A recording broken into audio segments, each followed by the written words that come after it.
Hi, Miss L here.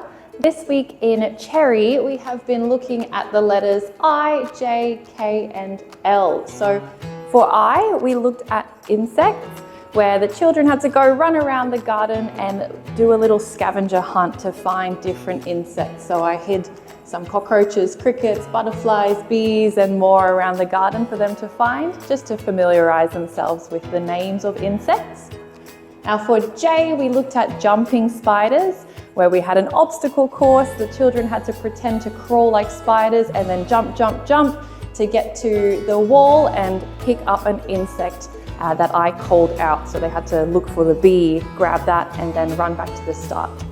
Now for K, we looked at king wasps, where we played a game where we had to listen for different insect sounds and try and figure out which insect we're listening to, so buzzing bees or fluttering butterflies.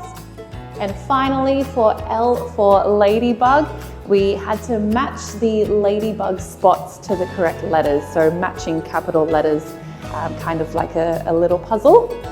Now for our books this week, we read I'm Not Very Afraid of Being Alone, about a girl who is always around her family and friends, but then when she's left by herself, she gets very nervous.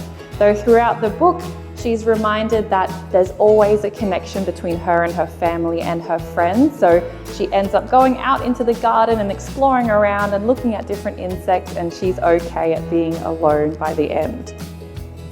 We've also been reading Pip and Posy and the Big Balloon, where Pip accidentally loses her balloon and it pops, so she's very sad.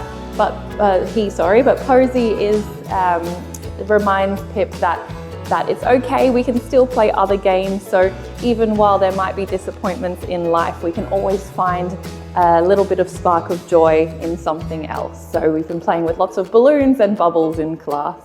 Thank you. See you next week.